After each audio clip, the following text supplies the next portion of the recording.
Oi, eu sou o Sobrevivente e é uma pena o Brasil não ter chegado mais longe nessa Copa do Mundo. A derrota para a Noruega teve um gosto bem amargo, principalmente porque a gente perdeu um pênalti logo no início do jogo. Se esse gol tivesse sido feito, a história do jogo poderia ter sido outra e o Brasil poderia ter continuado seguindo cada etapa dessa Copa. A gente poderia continuar ativo na Copa do Mundo e talvez, ter conquistado o troféu. Seria ser otimista demais pensar isso? O grande problema é que inicialmente esse pênalti seria cobrado pelo Vinícius Júnior, um jogador que estava tomando a iniciativa em muitas articulações da seleção. Só que no último segundo ele entregou a bola para o Bruno Guimarães. Lembrando que o Vini Júnior tem um aproveitamento de 68,4% dos pênaltis que ele cobra. Não é um valor alto, vamos ser justos, mas ele já bateu 13 pênaltis em toda a carreira e bons batedores ficam próximos dos 80%. O Neymar, por exemplo, tem aproveitamento de 81% e o Neymar já bateu 94 pênaltis na carreira. Ele é bem fora da curva quando se trata disso. Só que você sabe quantos pênaltis o Bruno Guimarães já cobrou em toda a vida dele como jogador de futebol? Foram 3 pênaltis. Um cara inexperiente nesse tipo de coisa. Dá pra contar 4 com o pênalti que ele perdeu, no jogo da seleção. Além disso, deu pra ver claramente que ele tava nervoso antes de chutar. Sobrevivente, mas de onde você tirou esses dados? Eu tirei desse site aqui. Esse é o transfermarket.com. A gente tem aqui 13 pênaltis que o Vini Júnior marcou e 6 que ele perdeu. No Bruno Guimarães, a gente tem 3 que ele marcou e 1 que ele perdeu justamente do jogo aqui da seleção contra a Noruega. E tem o Neymar, com 94 gols feitos e 22 gols perdidos. Ou seja, o Bruno Guimarães nem de longe era a pessoa mais indicada para bater esse pênalti. E embora o Vinícius Júnior não seja um batedor de pênaltis, ele seria muito melhor para essa função, pelo menos nesse jogo. Sobrevivente, peraí, se o Vini Júnior tem pontuações melhores em pênalti, tá bom, o cara não é o Neymar da vida, mas ele tem pontuações melhores, por que ele não chutou aquela bola, Sobrevivente? Por que ele passou a bola pro Bruno Guimarães? Qual o sentido disso? Bom, a verdade pode ser muito pior do que você está imaginando. Pode envolver uma empresa de apostas aqui do Brasil e um escândalo que pode surpreender muitas pessoas. Bora trocar uma ideia sobre isso? Antes, por favor, comenta um oi sobrevivente para me ajudar com o engajamento desse conteúdo. E se você comentar um oi sobrevivente, eu vou curtir o seu comentário em até 24 horas. Você pode fazer o teste, eu realmente vou curtir o seu comentário. Sobrevivente, conta essa história direito, cara. Vira o quê? Agora vai ficar fazendo mistério e tal? Fala logo, cara. O que houve? Antes de eu te contar o que aconteceu, meu advogado pediu para eu deixar um disclaimer muito claro nesse vídeo. Esse conteúdo não é uma acusação. Entenda esse conteúdo como um questionamento de um torcedor da seleção. E é o seguinte, essa teoria, vamos chamar assim, surgiu porque o Vini Júnior é garoto propaganda da Bet Nacional. Uma empresa, nacional de bets, eu acho que o nome já deixa isso claro, né? Nesse jogo da seleção tinha uma aposta turbinada para ele marcar contra a Noruega, pro Vini Júnior fazer um gol contra a Noruega. Se o Vini Júnior marcasse esse gol, o que tinha muito mais chances de acontecer do que o Bruno Guimarães, a casa teria um prejuízo imenso porque muitas pessoas apostaram nisso. E como garoto propaganda, o Vini Júnior não poderia supostamente deixar isso acontecer, deixar a casa perder dinheiro, deixar a Bet Nacional sair no prejuízo. Então ele nem mesmo tentou chutar. São de centavos aí para os conteúdos sobre a derrota do Brasil, né? Vou falar aqui sobre uma situação que eu fiquei bem preocupado. Vem comigo. Momento do pênalti aqui, tá? Tá o Vini com a bola na mão, posicionado. Aí tá o Bruno Guimarães rondando ali na volta, mas tá ele com a bola na mão, posicionado para ele bater. Aí do nada ele fecha a cara e entrega a bola pro Bruno. E aí? Aí tá, aqui é a cena que todo mundo viu, o cara errou o pênalti, vamos seguir. Antes do jogo começar, entra essa publicidade aqui da Bet Nacional, da qual eles pagam essa premiação aqui para quem apostar no Vini marcando gol durante o tempo regulamentar. E aí, obviamente, eles pagam se isso acontecer, né? E quem é o garoto propaganda dessa casa? O próprio Vini. E aí a conclusão que eu tiro disso é que... Qual que é o melhor cenário para casa de aposta? Que o Vini não marque o gol. Porque, obviamente, se ele marcar, a casa ia ter que pagar para todo mundo que fez essa aposta. Ou seja, bota outro para bater o pênalti. Se acontecer do Vini fazer um gol durante o jogo, aí é por causa da genialidade dele. Mas numa oportunidade óbvia de fazer o gol, colocaram outro cara para bater o pênalti. Porque se fosse o Vini batendo esse pênalti, a casa ia ter que pagar todo mundo que ela induziu a fazer aquela aposta ali. Ou seja, pra mim tá muito claro que o Vini não tinha que bater aquele pênalti ali. Mas numa visão óbvia, né? O cara é o nosso matador, é o melhor jogador do nosso time, é o nosso linha de frente. Era ele que tinha que estar batendo esse pênalti aí. Só que daí se ele bate esse pênalti, a casa de aposta vai ter que pagar quem fez aquela aposta ali. Ensinamentos do Vini, senhor. O garoto propaganda da casa de aposta é o próprio Vini. Preciso falar mais alguma coisa? É uma situação no mínimo suspeita, né? Vamos aos comentários aqui. Nunca fui de criar teorias da conspiração sobre futebol, mas vamos pensar, o cara massa no real. O cara sempre marca contra o time do Haaland, que é 1000 vezes melhor que a seleção. Sempre aparece, sempre. Aí chega na Copa, apresenta um futebol gigante, típico de Real Madrid. Todo mundo joga confiança nele. Quem aposta começa a apostar nele, aí chega o jogo e induz a apostar nele. E ele simplesmente pipoca. Realmente o desempenho do Vini Júnior foi bem ruim nesse último jogo. Vários lances que ele deixa a bola passar do lado dele e nem sequer estica a perna para pegar a bola. Podem ser apenas teorias, mas podem ser cifras, porque Mbappé joga na seleção muito melhor que nos clubes. Ele não aceita ser patrocinado por casas de apostas. Outro comentário, o jogador de futebol não podia ser garoto propaganda de casa de apostas. Já teve gente que defendeu aqui. Dá pra perceber que você não assiste futebol. Isso é prática normal nos jogos, do jogador ficar com a bola e entregar a outro para confundir o adversário ou também por conta da catimba e provocação.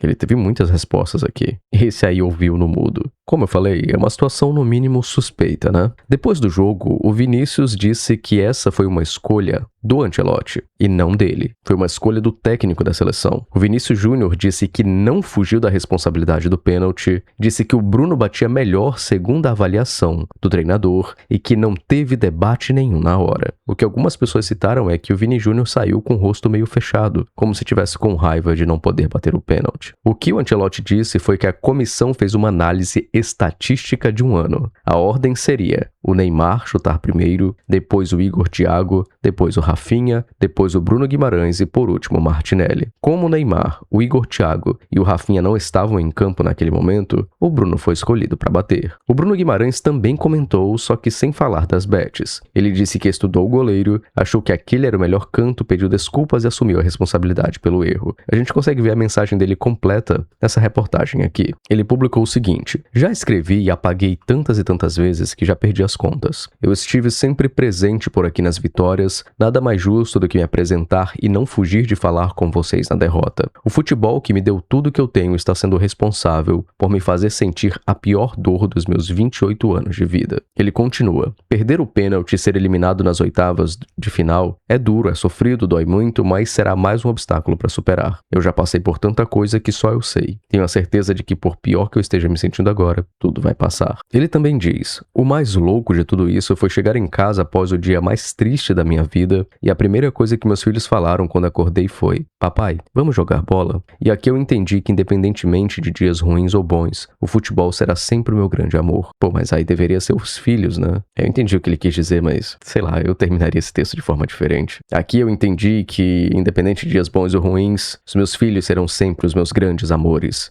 E o futebol vai continuar fazendo parte da minha relação com eles. Enfim, não vamos perder o foco. O grande ponto é que essa escolha do Bruno gerou muitas especulações, principalmente pelos torcedores. A gente tem aqui um sub chamado Perguntas Fúteis no Reddit, e fizeram uma pergunta fútil: por que o Vini Júnior não bateu o pênalti contra a Noruega? E a gente vai ver a discussão que teve sobre isso. A primeira resposta é, segundo o Mister, por causa de estatística que ele tirou daquele lugar. E aí a resposta é que falaram pra ele que quem bateu tinha 100% de aproveitamento. Só omitiram que foi somente 3 pênaltis que ele cobrou na vida inteira, né? Analfabetismo estatístico dá nessas. E aqui o cara falou: é estatística de treino. Todo mundo faz isso. Provavelmente o Bruno ficou nervoso, no treino não tem pressão. E aí ele respondeu: é diferente mesmo. Mas é o que temos. Afinal, o que define que o jogador X pode bater o primeiro pênalti da sua carreira, se não os treinos? O cara tem que começar de algum lugar. Considerando que não tinha nenhum batedor masterclass em campo, a decisão faz sentido. Pena que deu errado. Já isso aqui, porque alguém da comissão comissão técnica deve ter feito uma aposta gorda de que ele iria fazer algum gol na partida e tentou garantir a boquinha. Teoria da conspiração, totalmente. Mas faz nada sentido que essa decisão bizonha. A gente vai comentar a respeito disso ainda. Sobrevivente, então a gente perdeu a Copa mesmo por culpa da Bet Nacional e do Vini Júnior, cara. Então assim, a gente perdeu o sonho do Hexa por conta de dinheiro. E na verdade tudo isso é uma teoria. Ainda não é um fato confirmado ou talvez nunca seja um fato confirmado. Talvez seja apenas uma teoria. E vamos ser honestos aqui, a gente tem poucas evidências de que isso seja verdade, além do sentimento de estranho o Vini não ter batido o pênalti, né? A seleção já disse que o técnico viu que o Bruno tinha aproveitamento melhor do que o Vini. E é nesse ponto que eu realmente acho isso tudo muito estranho. Que aproveitamento melhor que o Vini Júnior? 3 pênaltis a vida inteira como jogador de futebol. Estranho pra caramba, né? Talvez, claro, seja, como falaram no Reddit, seja aproveitamento dos treinos. Só que não se avalia a cobrança de pênaltis em treino, se avalia em jogos, justamente porque bater pênalti exige muito controle emocional. E como eu falei anteriormente, claramente o Bruno tava nervoso, tava hiperventilando antes de cobrar esse pênalti. O que acontece é que numa situação dessas, como torcedor, o nosso instinto natural é procurar um culpado. Não é à toa que todo mundo que perde pênalti é odiado no fim da partida. E se teve uma maracutaia envolvendo as bets, dificilmente a gente vai saber. Eu não descarto essa possibilidade. Só se alguém de dentro da seleção ou da comissão técnica entregasse o esquema, mas aí talvez seja esperar demais as pessoas, ou seja esperar demais que uma teoria se torne verdade. Sobrevivente, eu até entendo o que você quer dizer, cara. Assim, eu entendo, mas, cara, tem maracutaia envolvendo bets. Eu sei que você é palmeirense, você não acompanha muito futebol, mas tem maracutaia sim, cara. Tem maracutaia no futebol.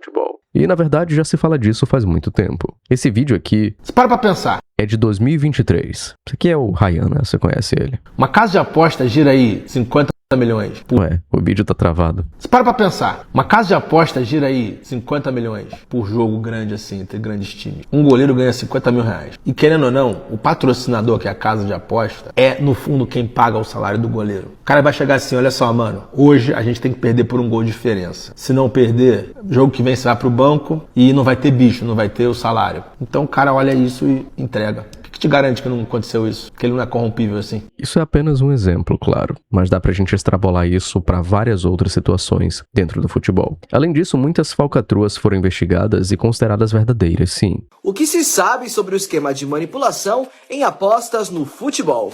De acordo com a investigação, a quadrilha consistia na cooptação de jogadores mediante pagamento de valores para que cometessem faltas, chegando até serem expulsos de campo.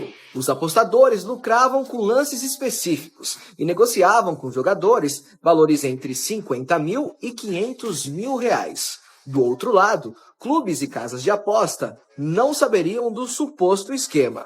Até o momento, estão sob suspeita 8 partidas do Campeonato Brasileiro da Série A de 2022, 4 da Série B de 2022 e 4 campeonatos estaduais de 2023. O governo federal divulgou na última semana uma proposta para regulamentar as apostas esportivas. E claro que não faltam exemplos também de lances, suspeitos no futebol. Menores de 18 anos. Que loucura. Esse esquema de bet vai acabar com o futebol. Pô, mas isso aqui foi muita sacanagem mesmo. Esse esquema de bet vai acabar com o futebol. Nem levantar as mãos o goleiro levantou. Cara. O goleiro claramente deixou a bola passar. Se isso aqui não foi esquema de apostas, eu não sei mais o que é. Olha só o que o goleiro fez, velho. O goleiro deu essa furada aqui que pareceu de propósito. E dava pra ele pegar essa bola aqui antes dela entrar, mas ele se joga no chão ali 2 vezes. Rapaz, se investigar direitinho esse lance aqui que aconteceu no jogo do Santos hoje, o zagueirão entregando a bola no pé do Neymar. Tanta coisa bizarra nesse lance que é difícil de comentar, mas o primeiro é o Neymar também errar esse gol aí praticamente feito. Mas o lance não para por aí, porque vocês vão perceber que em seguida, o mesmo zagueiro que deu a bola no pé do Neymar, ele vai fazer o pênalti em seguida. Cara, é muito esquisito. E logo depois ele finge uma cãibra. Os santistas vão me desculpar, mas não entra na minha cabeça um zagueiro errar um passe desse aqui, claramente de propósito. Não. O cara levou um frango tão bizarro que o companheiro de time denunciou ele. Eu nunca vi isso no futebol, rapaziada. Aos 90 minutos de jogo, partida empatada, o goleiro conseguiu levar esse frango que vocês estão vendo aí. Eu nunca vi isso no futebol. O zagueiro do time denunciou o cara pra esquema de aposta. Ele acredita que foi esquema de aposta, porque o jogo tava 2-2, 91 minutos praticamente, e o goleiro praticamente colocou a bola pra dentro de propósito. É um lance estranho mesmo. Eu quero até a opinião de vocês. Vocês acham que foi proposital, falta de habilidade? Deu azar? O que aconteceu ali, cara? Tem como olhar esses lances e não achar, no mínimo, suspeito tudo isso? Com essa situação toda, muitos dizem que o futebol simplesmente acabou. Agora é só o dinheiro definindo quem ganha e quem perde. O que já alimenta outra teoria que está sendo investigada, da FIFA estar ajudando a Argentina com a arbitragem na Copa do Mundo. Mas isso é papo para outro vídeo. Qual é a sua opinião sobre tudo isso? O Brasil perdeu por culpa das casas de apostas? Ou isso é simplesmente a gente criando teorias para ignorar o fato de que a nossa seleção é apenas um grande lixo? O que você tem a dizer sobre isso? Seria impossível trazer esse vídeo até você sem a ajuda do pessoal que paga o meu salário. Eu quero agradecer aos nossos apoiadores, ao Snake Volkiar, ao Mu Jogando, ao Orial Dev, ao Lucas Fernandes Vaz de Castro, ao Lenin J, ao Zane, ao Coringa Quebrado, à Bolsa de Estudos de até 83% de desconto com Eduarda, ao Cauê Abruzio, ao Adriano, ao Udi, ao Matheus, ao Guilherme, ao Natan Batista, ao Iandro Borges, ao Perfil 1404, ao Ghostnet, ao Son Goku, ao M. Samuel, ao Alguém, ao Daniel Roberto, ao Willow S, ao Luke Furex, ao Grove Lake, ao Luca Nonino, ao DWLTZ, a Tossen, ao Jean, ao Robson Cedres, ao Topzera, ao Anderson Olindo, ao Rafael Gonzaga, ao Zanatas, ao Eduardo, ao M. Chris, aqui e a cada um dos membros desse canal, membros que têm acesso a conteúdos exclusivos, acesso aos mapas mentais, acesso a vídeos antecipados, acesso ao nosso servidor no Discord para maiores de 16 anos. Logo aqui abaixo tem informações sobre os 3 planos diferentes que você pode assinar, e eu gostaria que você pensasse em se tornar membro aqui do canal. Claro, não se endivide e não comprometa sua renda comigo, pelo amor de Deus. Muito obrigado por tudo, um forte abraço, um beijinho para cada um dos apoiadores e para você que está assistindo esse vídeo. Tchau, tchau. E não se meta com apostas, cara. Não se meta com apostas, pelo amor de Deus.